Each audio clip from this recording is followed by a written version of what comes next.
Good morning students. આજે lecture 8 ચાક ગતિ આગળ ચલાવવાની છે, જેમાં ટોપિક છે ચાક માત્રાનો સિદ્ધાંત.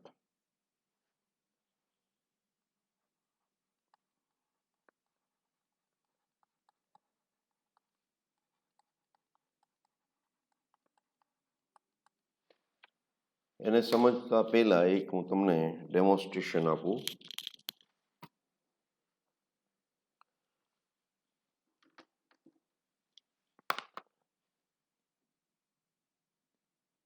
અહીંયા આગળ અમારો મોબાઈલ છે, બહુ લાઇટ છે પણ તેમ છતાં સમજવા માટે પૂરતો છે. અને મારે ઊંચકવો છે, હાથથી નથી ઊંચકવો, મારે સ્કેલનો ઉપયોગ કરવો છે. એટલે તમે આ હેવી વજન ઊંચકવાનું હોય ને ત્યારે આપણે આ ઉપયોગ કરતા હોઈએ છીએ. તમને દેખાતું છે. હવે હું અહીંથી આ ઊંચું કરું છું, બરાબર છે. જેટલું હું અહીંયાથી દૂર જઈશ એટલી મને ઊંચકવામાં સરળતા પડે. તો અહીંયા કોઈ વજન છે, જે ભાર છે, અને આને ભાર ભુજા કહેવાય, જેને ઊંચકવાનું છે. અહીંયા હું પ્રયત્ન કરું છું બળ લગાવીને, તો આને પ્રયાસ ભુજા કહેવાય. ભાર ભુજા અને પ્રયાસ ભુજા. જેમ પ્રયાસ ભુજા મોટી તેમ વજન ઊંચકવું ઈઝી. અત્યારે તો હેવી બહુ લાઇટ છે એટલે કંઈ એવું નથી. જ્યારે હેવી કોઈ વસ્તુ હોય એને ઊંચકવાની હોય તો આપણે આ સિદ્ધાંત વાપરતા હોઈએ છીએ. હજી હું પેન નજીક લઈ લઉં, બરાબર છે. એટલે આ સપોર્ટ છે, તો સપોર્ટ આનાથી આ ભુજા નાની બની તો મને એનાથી ઈઝી પડશે. એટલે ભાર ભુજા નાની અને પ્રયાસ ભુજા મોટી હોય તો તમારે જે વજન ઊંચકવાનું છે તે ઇઝીલી ઊંચકી શકાય. આ વાત હવે આપણે થિયરીથી સમજી લઈએ, બરાબર. તો આ એક મારી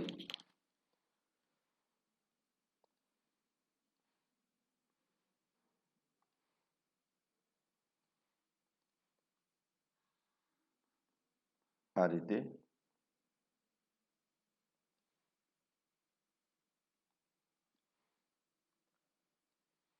અહીંયા આગળ કોઈ વજન પડ્યું છે, અહીંયા સપોર્ટ છે, એટલે અહીંયા આગળ બળ લાગશે F1, જે એમ હોય અહીંયા આગળ તો mg જેટલું હશે.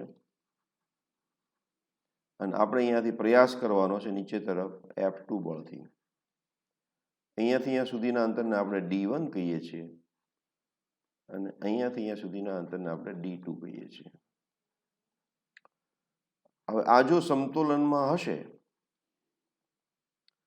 તો F1 ને કારણે લાગતું ટોર્ક, F1 ને કારણે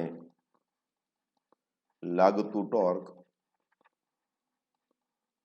એને હું ટોર્ક 1 કહું, ઇક્વલ ટુ શું થઈ જશે? તો કે બળ, સોરી, આર, આપણું ફોર્મ્યુલા છે આર ક્રોસ એફ, એટલે અહીંયા થશે D1 ક્રોસ F1.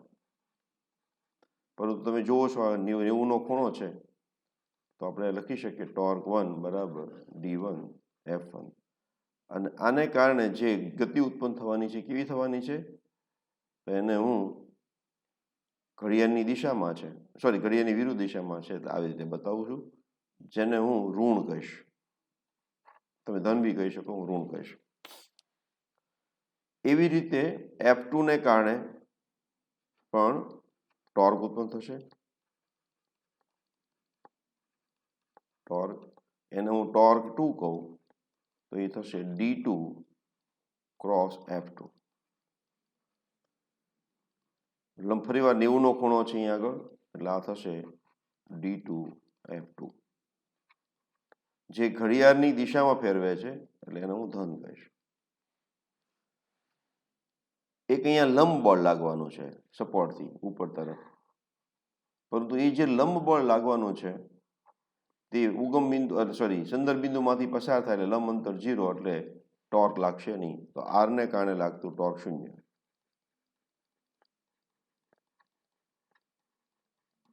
શૂન્ય થશે, કારણ કે એ જે બળ રેખા છે એ સંદર્ભ બિંદુમાંથી પસાર થાય છે.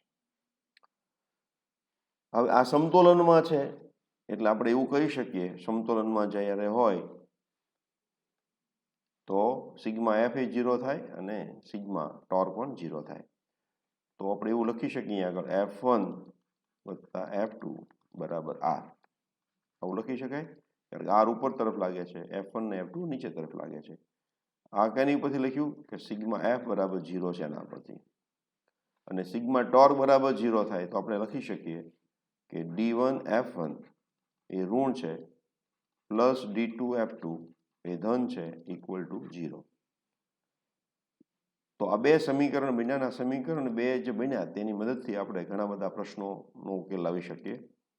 આની પર આપણે એમ બી લખી શકીએ કે F1 અપોન F2 બરાબર D2 અપોન D1, જ્યાં F1 એ ભાર છે, F2 એ પ્રયાસ બળ છે, D2 એ પ્રયાસ ભુજા છે ભુજાનું અંતર સંદર્ભ બિંદુથી, અને D1 એ ભાર ભુજાનું લંબાઈ.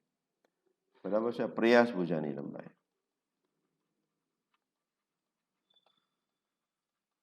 આ છે એ ભાર ભુજાની લંબાઈ.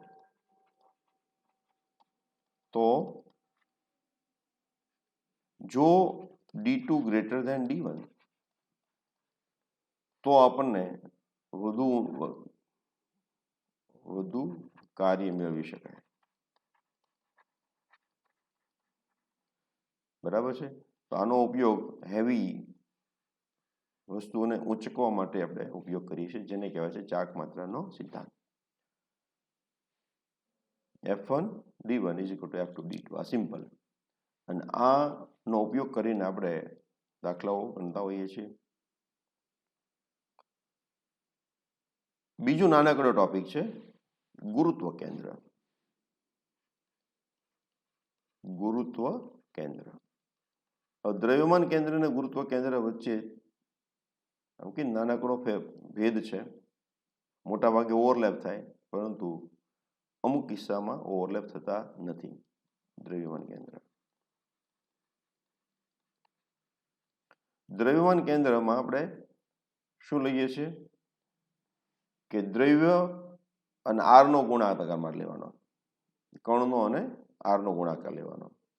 ગુરુત્વ કેન્દ્રમાં શું છે તો ગુરુત્વ બળને કારણે જે ટોર્ક લાગે અને બધા ટોર્કનો સરવાળો 0 જે બિંદુથી થાય તે બિંદુને ગુરુત્વ કેન્દ્ર કહેવાય. કઈ રીતે સમજી લઈએ. ધારો કે આ મારી પાસે એક અનિયમિત આકારનું કોઈ વસ્તુ છે, એના ઘણા બધા કણો છે, એમાંનું એક કણ અહીંયા છે, એક કણ અહીંયા છે, એક કણ અહીંયા છે, એક કણ અહીંયા છે. હવે આને કારણે બળ નીચે લાગતું છે M1G, આને કારણે બળ લાગતું છે M2G, આને કારણે બળ લાગતું છે M3G, આને કારણે બળ લાગતું છે M4G. હવે કોઈ એક એવું બિંદુ આપણે શોધી કાઢીએ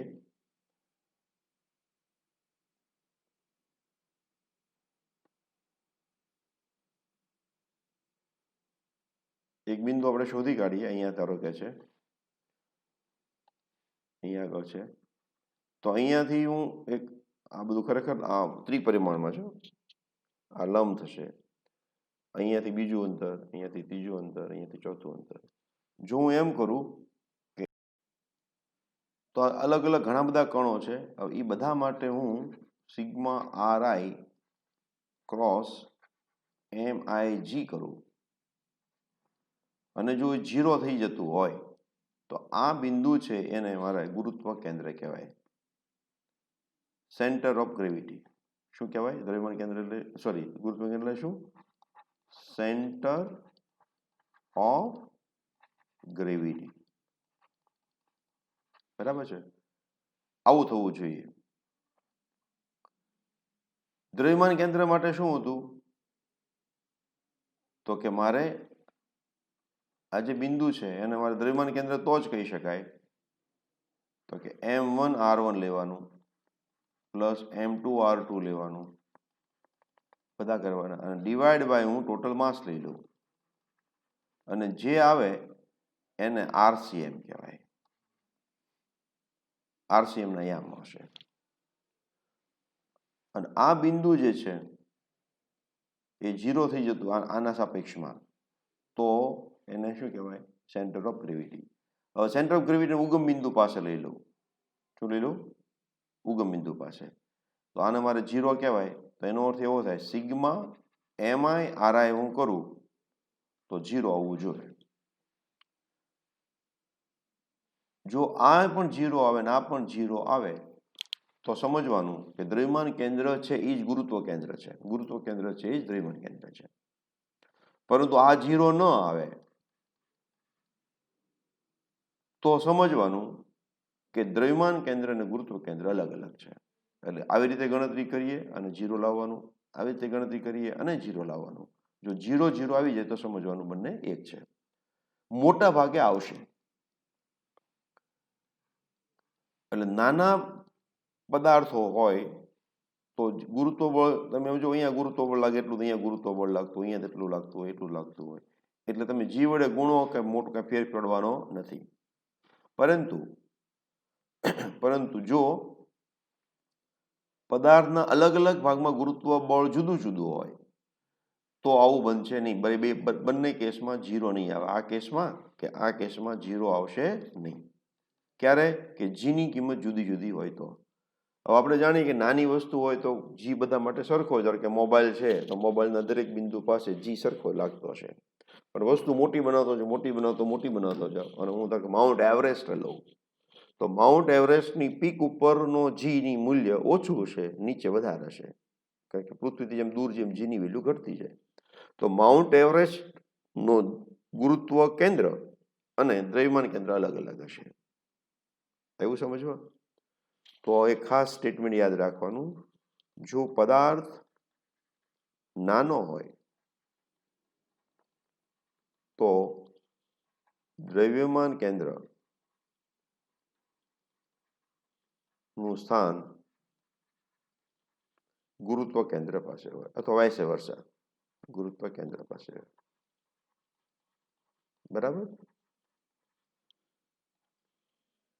અને જો પદાર્થ મોટો હોય, ખૂબ જ વિશાળ હોય, પદાર્થ વિશાળ હોય, વિશાળ એટલે જીનું મૂલ્ય જુદું જુદું હોય તો બંનેના સ્થાન અલગ અલગ હોય છે. અલગ હોય છે. વિશાળ એટલે કેટલું? તો અલગ અલગ સ્થાનમાં સ્મોલ જી જુદું જુદું હોય. બરાબર? હવે એને શોધવાની પદ્ધતિ સામાન્ય ગુરુત્વ કેન્દ્ર શોધવાની પદ્ધતિ એક અહીંયા ડિસ્કસ કરી છે કે આ ધારો કે મારી પાસે આ એક મારી પાસે કોઈ વસ્તુ છે, આનું મારે ગુરુત્વ કેન્દ્ર શોધવું છે. તો મારે અહીંયાથી પહેલા વસ્તુ ટીંગાડવાની અને બેલેન્સ રાખવાની, પછી લાઈન દોરી નાખવાની, પછી અહીંયાથી પકડવાની, લાઈન દોરી નાખવાની સીધી, અહીંયાથી પકડવાની, લાઈન દોરી નાખવાની. બરાબર? વર્ટિકલી ડાઉન બધી જગ્યાએ તમે પકડો અને જ્યાં આગળથી લાઈન પાસ થાય તમે બધી લાઈનો દોરશો તો એક કોમન બિંદુમાંથી પસાર થશે અને જે કોમન બિંદુ આવે એ તમારું ગુરુત્વ કેન્દ્ર બની જાય. સમજમાં આવ્યું? કોઈ પણ વસ્તુના અમુક બિંદુઓ સિલેક્ટ કરવાના અને ત્યાંથી ટીંગાડવાની મુક્ત રીતે, વર્ટિકલી ડાઉન લાઈન દોરવાની, બીજી જગ્યાએ પકડો ફરી વર્ટિકલ તો એક બિંદુમાંથી પસાર થશે. હું ધારો કે ઉદાહરણ તરીકે એમ કરું, એ માંથી પસાર કર્યું તો આમ થઈ ગયું, બી માંથી પસાર કરી લીધી, આમ રેખા આવી, બરાબર છે. સી માંથી પસાર કરું તો પાછું ધારો કે આમ આવે છે, તો એક બિંદુ કોમન હશે, તો આ એનું શું થઈ ગયું? ગુરુત્વ કેન્દ્ર થઈ ગયું. ગુરુત્વ કેન્દ્ર મોટા ભાગે જે બાજુ વધારે દળ હશે ને એ બાજુ હશે. આ તો અમારે દોરવામાં ભૂલ છે, કારણ કે આ બાજુ દળ ઓછું છે, એટલે આ બાજુ નહીં આવે, પણ આ બાજુ ક્યાંક હશે. લટકાવશો ત્યારે તમે અહીંયા જોયું ને કે દળ આ બાજુ વધારે છે, તો અહીંયા આગળ આવીને આવી, અહીંયા આગળ આવી, એટલે આ બાજુ ક્યાંક આવશે, કારણ કે આ બાજુ દળ વધારે છે.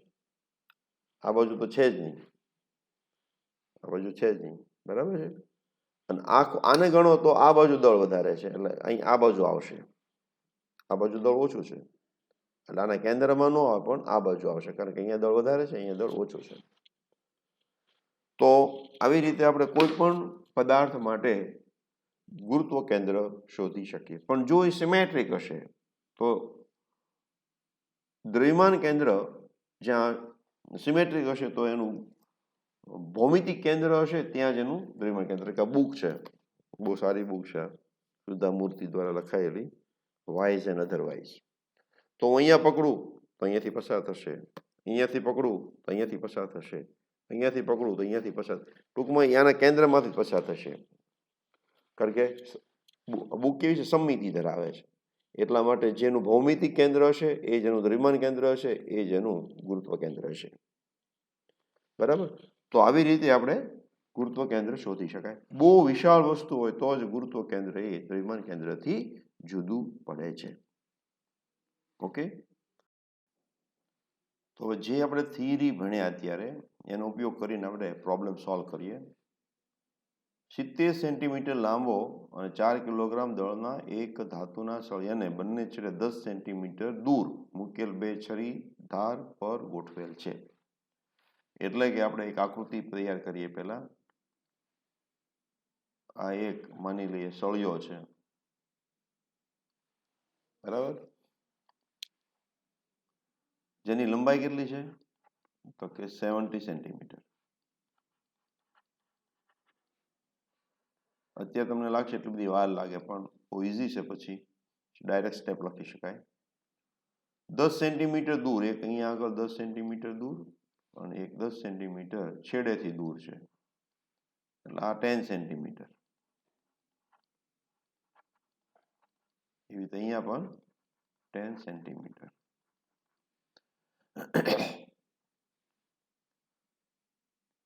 એક છેડાથી 30 સેન્ટીમીટર દૂર એક 6 કિલોગ્રામનું વજન, એટલે અહીંયાથી શરૂ કરીને 30 સેન્ટીમીટર. ધારો કે અહીંયા 30 સેન્ટીમીટર, મધ્ય અહીંયા થતું હોય 35 છે, બરાબર. એટલે આ બાજુ એક બોજ લટકાવેલો છે, જેનું વજન કેટલું છે? 6 કિલોગ્રામ. એટલે આને હું એમ કહી દઉં. છરીધાર પર પ્રતિક્રિયા બળ શોધો, એટલે આની પર જે પ્રતિક્રિયા બળ આવશે એ આપણે R1 અને અહીંયા આગળ હું કહું R2 એ આપણે શોધવાના છે. સળિયો નિયમિત આડછેદ વાળો અને સમાન છે, કે એ ન હોય તો દાખલો ન ગણી શકીએ, એટલા માટે. બરાબર, આ વજન છે એમ.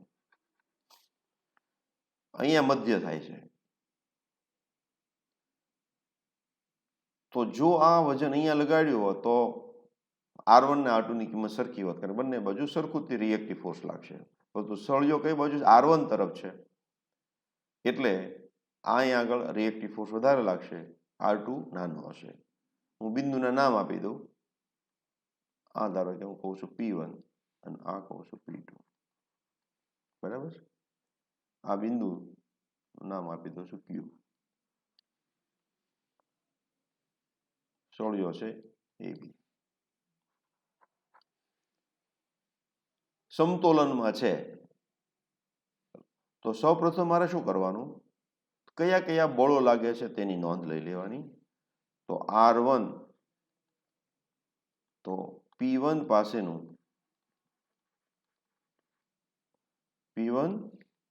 પાસેનું શું છે? પ્રતિક્રિયા બળ અથવા રિએક્ટિવ ફોર્સ. R2 એ છે P2 પાસેનું પ્રતિક્રિયા બળ.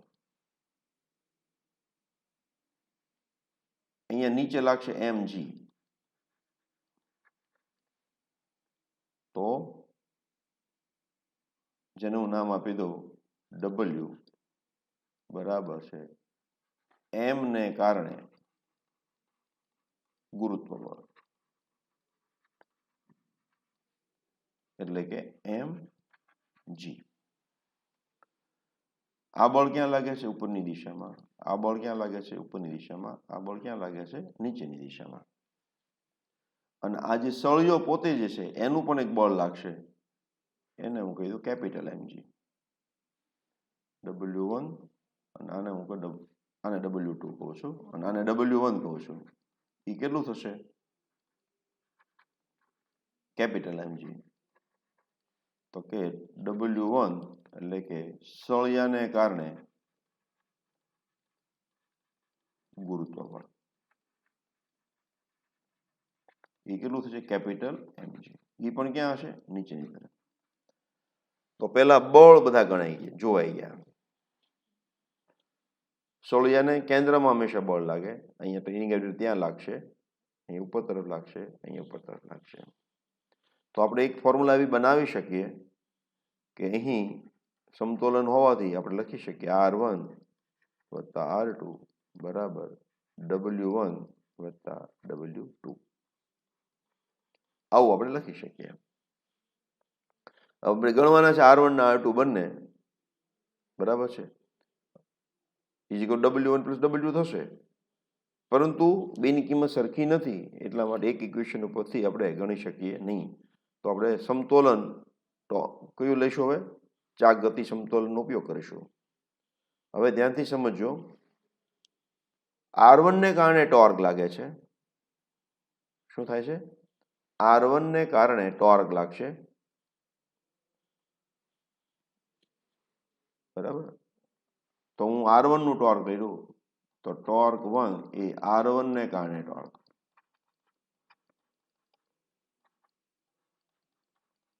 એને હું 1 કહું, 1 તો કીધું જ છે. એ કેટલું થશે?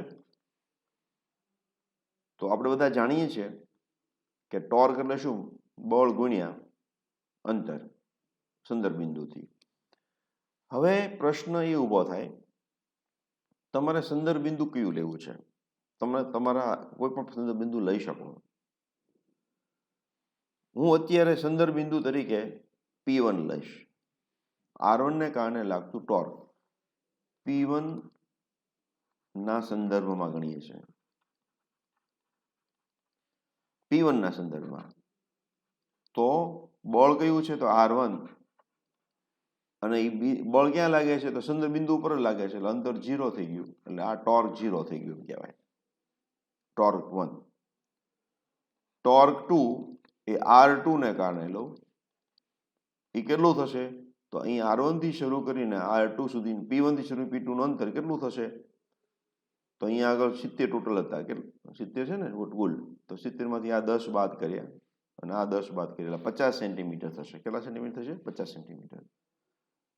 તો હું 50 અંતર લઈ લઉં છું અને R2 લઈ લઉં. કઈ દિશામાં થશે? આને કારણે ટોર્ક લાગે, તમે આ સળિયો છે R ઉપર લાગે છે, તો એને કારણે આવી દિશામાં ફરશે. તો ઉપરની દિશામાં આવી રીતે ફરશે, ઘડિયાળની વિરુદ્ધ દિશામાં. તો હું એ બાજુમાં કરી નાખું, ઘડિયાળની વિરુદ્ધ દિશામાં, જેને હું ઋણ કહેવાનો છું. એવી રીતે mg ને કારણે, એને ટોર્ક 3 હું કહું, mg ને કારણે, બરાબર છે. તો એ થશે mg બળ ગુણ્યા અંતર. કેટલું થાય? અહીંયાથી અહીંયા સુધીનું અંતર. તો આ 10 છે અને અહીંયાથી અહીંયા સુધી કેટલું હતું? 35. 35 માંથી કેટલા દૂર હતું?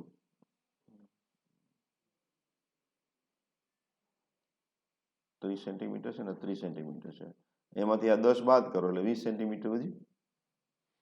તો mg ગુણ્યા 20. ખૂણો 90 નો છે એટલે પ્રશ્ન ઉભો થતો નથી. હવે એને કારણે કઈ રીતે ફરશે? અહીંયા આગળ છે, આવી રીતે થશે નીચે તરફ. એટલે ઘડિયાળની દિશામાં એને આપણે ધન કહેવાના છીએ. ટોર્ક 4 તો એ થશે mg ને કેપિટલ mg ને કારણે, તો એ થશે કેપિટલ mg. અને અહીંયાથી અહીંયા સુધીનું અંતર કેટલું થયું, ક્યાંથી ક્યાં સુધીનું, તો P1 થી શરૂ કરીને C સુધીનું. તો P1C મારું કેટલું થશે, તો 10 બાદ કરે 35 એટલે કે 25. આ સમજવું. આ શું છે, તો કે P1Q છે, બાજુમાં લખી નાખું P1Q. આ કોણ છે, P1 થી P2, P1 P2 છે. અને એ પણ કઈ દિશામાં આવશે, તો ઘડિયાળની દિશામાં, એટલે એ પણ ધન થશે. હવે કે બળ લાગે છે તો કે નથી લાગતા, તો સમતોલનમાં છે, બધા ટોર્કનો સરવાળો કેટલો થવો જોઈએ, 0. તો આપણે લખીએ 50 R1 2, એનું એને ઋણ લીધું છે, plus mg 20 plus capital mg 25 equal to 0. તેથી 50 R2 અને ધન બનાવી દઉં ઇઝ ઇક્વલ ટુ થશે 20 mg વત્તા 25 કેપિટલ mg. આની મારે કિંમત શોધવાની રહી. તેથી R2 બરાબર 20 અને સ્મોલ m કેટલું છે, તો સ્મોલ m 6 કિલોગ્રામ છે ને, 6 કિલોગ્રામ હતું.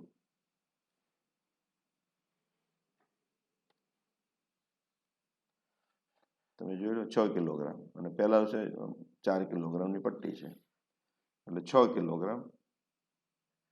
g એટલે 10 આપણે લઈ લઈએ છીએ, પ્લસ 25, 6 અને 10 ડિવાઈડ બાય 50. બરાબર. 50 ઈ શું, આ બધા સેન્ટીમીટરમાં હતું, આ સેન્ટીમીટર છે, સેન્ટીમીટર સેન્ટીમીટર, એટલે પ્રશ્ન બીજો ઊભો થવાનો નથી, નકર મારે મીટરમાં ફેરવવા પડે, પણ સેન્ટીમીટર બધું લીધું છે, ઉડી જવાનું છે. તો આ કેટલા થયા,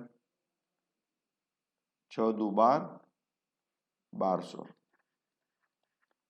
વત્તા 25 150 ભાગ્યા 50. તો આનું સાદુરૂપ આપી દઈએ આપણે, તો 27 1 મિનિટ ઉડી જશે, તો 270 ભાગ્યા 5 એટલે 135 ન્યૂટન જેટલું થાય,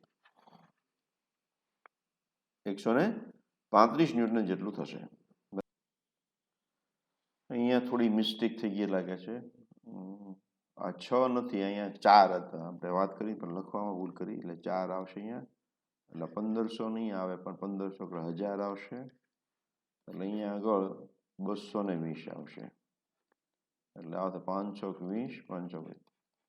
એટલે R2 મારું 44 ન્યૂટન આવશે. થોડું કરેક્શન કરી નાખ્યું, અહીંયા આગળ આપણે 6 લખાઈ ગયા હતા, અહીંયા 6, આ 6 છે, આ તો 4 છે.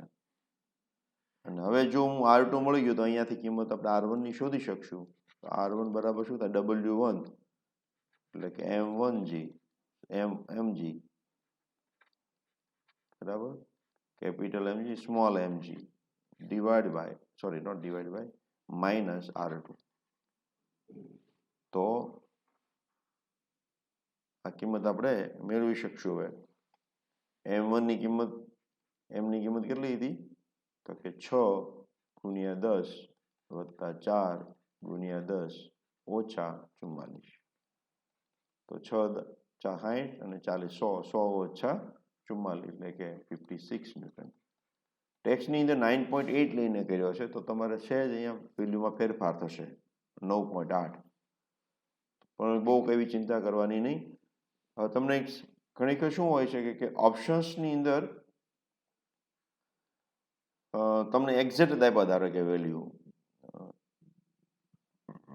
કે આન્સર આવે ધારો કે 42.8, હું ઉદાહરણ તરીકે કહું છું, અને આ આવતો હોય ધારો કે 55.4, બરાબર. હવે આવા ઓપ્શન આપેલા હોય અને તમે રફ કેલ્ક્યુલેશન કરીને તમારો 56 જવાબ આવ્યો, તો આ એની નજીક છે, એટલે આ તમે ટીક કરી શકો.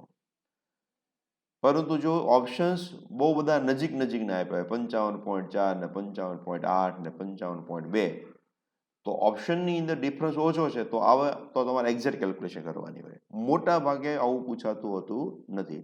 એટલે તમે 10નો જવાબ લઈને 10G લઈને ગણતરી કરો એટલે 56 આવ્યું, R1 ગણવાનો હોય, અને તમારા ઓપ્શનમાં 55.4 હોય તો તમે તરત આને ટીક કરી શકો.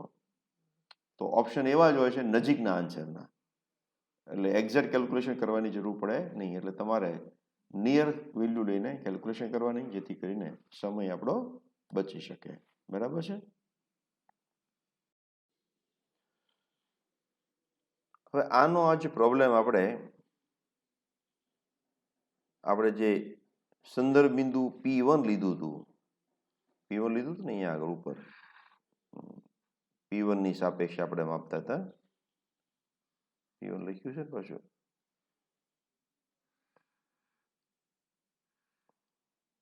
P1 ના સંદર્ભમાં તમે જોયું બધા અંતરો ક્યાંથી માપ્યા હતા? P1 થી. હવે હું તમને આનો દાખલો બીજા એક સંદર્ભ બિંદુથી કરાવું એટલે તમને એક આઈડિયા વધારે ક્લિયર થાય કે જવાબમાં કોઈ ફેર પડતો નથી. હું હવે સંદર્ભ બિંદુ કયું લઉં? હું સંદર્ભ બિંદુ લઉં છું Q લઈ લઉં છું. હવે Q હું લઈ લઈશ તો આ જે ફોર્મ્યુલા છે એમાં તો કઈ ફેરફાર થતો નથી, આ તમને રહેશે. આ જે ઇક્વેશન આપણે બનાવ્યું એમાં કોઈ ફેરફાર થવાનો નથી. R1 + R2 = W + W2. તો આપણે Q ને સંદર્ભ બિંદુ તરીકે લઈએ.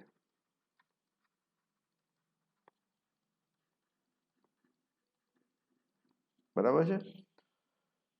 તો P1 ને કારણે ટોર્ક, P1 નો કહેવાય પણ R1 ને કારણે ટોર્ક, P1 તો બિંદુ છે, R1 ને કારણે લાગતું ટોર્ક, એને હું ટોર્ક 1 કહું. તો હવે Q થી અંતર મારા માપવાનું, તો એ થશે R1 ગુણ્યા અંતર કેટલું થશે? Q થી R1, Q થી R1 અને Q થી P1. R1 તો બળ છે, બરાબર. R1 નો R1 લઉં અને Q થી P1 નું અંતર કેટલું છે? તો આ છે એ 30 સેન્ટીમીટર, માંથી 10 બાદ કરો એટલે 20. અને આ ટોર્ક કઈ દિશામાં લાગશે? તો બળ ઉપર લાગે છે એટલે ઘડિયાળની દિશામાં, એને હું ધન કહેવાનો છું. હવે W ને કારણે, તો W2 ને કારણે લાગતું ટોર્ક, એને હું ટોર્ક 2 કહું, એ 0 થશે, કારણ કે W2 કેમાંથી પસાર થાય છે? Q માંથી. બરાબર. એ પછી આવશે W1 ને કારણે લાગતું ટોર્ક, એને હું ટોર્ક 3 કહું. તો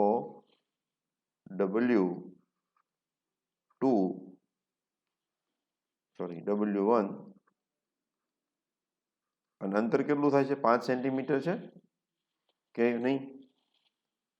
કેટલા સેન્ટીમીટર છે? 5 સેન્ટીમીટર છે. જુઓ તમે, અહીંયાથી અહીંયા સુધીનું અંતર કેટલું છે? 5 સેન્ટીમીટર છે. તો એ 5 મારે લેવાનું. તો 5 કઈ દિશામાં ફરે છે? તો ઘડિયાળની આ બાજુ ફેરવશે, તો ઘડિયાળની દિશામાં, એને પણ મારે ધન લેવાનું. અને R2 ને કારણે લાગતું ટોર્ક, એને હું ટોર્ક 4 કહું. તો એ ઘડિયાળની વિરુદ્ધ દિશામાં ફેરવશે, એટલે કે R2 અંતર કેટલું થશે Q થી? તો આ અંતર કેટલું છે? તો C થી B એટલે 35, એમાંથી 10 ઓછા એટલે 25, 25 ને 5 એટલે કે 30. ગણતરી તમારે કરવાની કઈ રીતે એટલું બળ થાય. અને ઘડિયાળની શું થશે? ઘડિયાળની વિરુદ્ધ દિશામાં, એટલે કે ઋણ. તો હવે તમે જો આ ધન છે, આ ધન છે અને આ ઋણ છે, તો સરખા થશે. એટલે ટોર્ક 1 વત્તા ટોર્ક 3 બરાબર ટોર્ક 4.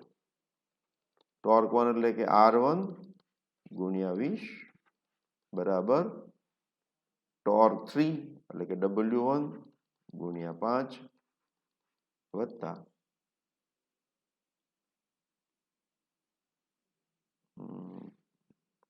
આ બેનો સરવાળો કરવાનો છે, sorry, torque 1 plus torque 3, torque 3 એટલે આવડું આ W1 ગુણ્યા 5 ઇઝ ઇક્વલ ટુ ટોર્ક 4 એટલે કે R2 ઇન્ટુ 30.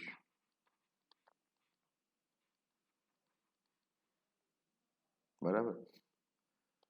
તો 20 R1 વત્તા 5 W1, W1 વજન કેટલું હતું તો કે 6 અને 6 દાન 60, W1 એટલે કે M સ્મોલ mg,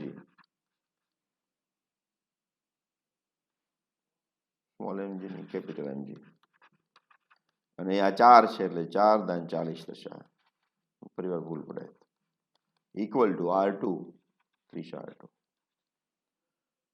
તો આની પછી આપણે એક ઇક્વેશન બનશે, પાછું 0 0 ઉડી જશે, તો આપણી પાસે આવશે 2R1 minus 3R2 is equal to 520 ઋણ, એટલે કે 3R2 માઇનસ 2R1 બરાબર 20.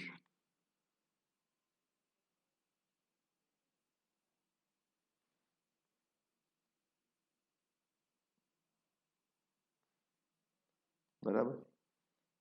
આપણે એક ઉપર ઇક્વેશન તો છે જ, કયું હતું, R1 plus R2 is equal W1 plus W2, સમીકરણ 1 પરથી શું હતું એ સમીકરણ આપણું, તો આપણું સમીકરણ હતું R1 plus R2 W1 plus W2, અને એ 100 આવે છે, એ તમને ખબર છે, એટલે કે R1 plus R2 is equal to 100, W1 plus W2 100 થાય છે. બરાબર. તો આને હું હવે 2 વડે ગુણી નાખું, આને હું 2 વડે ગુણી નાખું, અને આને હું 2 વડે ગુણી નાખું, પછી આનો બેને એડ કરી દઉં, તો શું થશે, 5 આ બે ઉડી જશે, -2R1 પ્લસ 2R1 એ ઉડી ગયા, તો 5R2 બરાબર 220, આ બેનો સરવાળો 220 થશે, 100 ગુણ્યા 2 એટલે 200, 200 વત્તા 20, અને તેથી આવશે R2 બરાબર 220 ભાગ્યા 5, એટલે આવશે 520, 520 આવી ગયા હતા ને. R2 એટલા હોય તો R1 પાસે કેટલા હોય, 56. તો તમે કોઈ પણ સંદર્ભ બિંદુ લ્યો, જવાબમાં ફેર પડતો નથી. તમારે લોકોએ જેને ઇન્ટરેસ્ટ પડે એને સી ને લેવાનો સંદર્ભ બિંદુ, અને P2 ને સંદર્ભ બિંદુ લઈને ગણતરી કરવાની થાય છે. તમારે દર વખતે જવાબ સરખા આવવા જોઈએ. આ બધા માટે નથી, પણ જેઓને કંઈક કરી બતાવવાની તમન્ના છે તેઓ લોકો માટે છે, અને જે આ ઇન્સ્ટ્રક્શનને ફોલો કરે છે એ લોકો સરસ પરફોર્મન્સ આપતા હોય છે. એટલે 2 મેથડ તમને મેં આપી, મેથડ એક છે પરંતુ સંદર્ભ બિંદુ અલગ અલગ લીધા છે. તમે સી ને સંદર્ભ બિંદુ લઈને ગણતરી કરજો, તમે P2 ને સંદર્ભ બિંદુ લઈને પણ ગણતરી કરજો. દર વખતે જવાબ તમારો એટલો આવવો જોઈએ. જો એમ ન આવે તો તમારા જે 2 મેથડ મેં તમને આપી છે એને તમારે ફરીવાર સ્ટડી કરવાનો, અભ્યાસ કરવાનો, અને તમે ક્યાં ભૂલ કરો છો એ ચેક કરવાનું. બરાબર છે. આ કંઈક કરી બતાવવા વિદ્યાર્થીઓ માટેની વાત હું કરી રહ્યો છું. જેને કંઈ કરી બતાવવું નથી એના માટે એટલું પૂરતું છે. Okay, thank you very much.